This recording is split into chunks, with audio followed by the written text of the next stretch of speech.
भारत में मुसलमानों की इमलाक को तबाह करना, मसाजिद को शहीद करना और मुसलमानों के बुनियादी हुकूक गस्व करना नरेंद्र मोदी का पुराना वतीरा रहा है।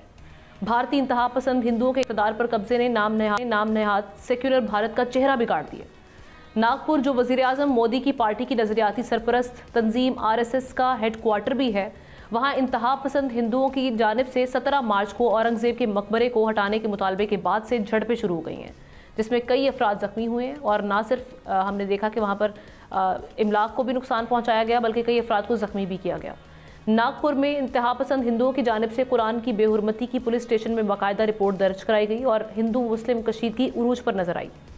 हमलों और मुजाहरों के दौरान 30 से ज़्यादा अफराद नाज़रीन बताए जा रहे हैं जो ज़ख्मी हो गए और कई इलाकों में गैर मुअय्यना मुद्दत तक कर्फ्यू भी नाफिज कर दिया गया।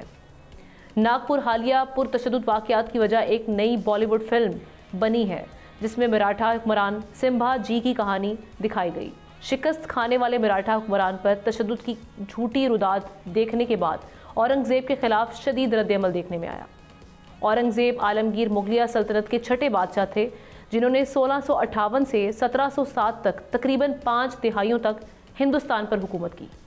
दूसरी जानिब मुसलमानों को दबाने की हर कोशिश नाकाम होने के बाद अब इंतहा पसंद हिंदुओं की जानिब से मुआशी बॉयकॉट के नए हरबे सामने आ रहे हैं। मुसलमानों के कारोबार, होटलों और दुकानों को निशाना बनाया जा रहा है और इंतहा पसंद हिंदुओं से मुतालबा ये किया जा रहा है उनकी जानिब से कि मुसलमान ताजरों को दुकानें किराए पर ना दी जाएं। इस बॉयकॉट मुहिम में हिंदू मजहबी रहनुमा भी शामिल हैं।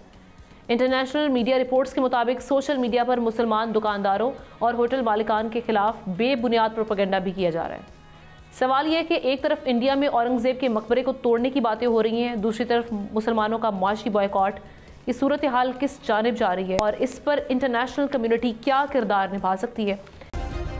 सब्सक्राइब करें और बेल दबाएं ताकि कोई खबर रह न जाए।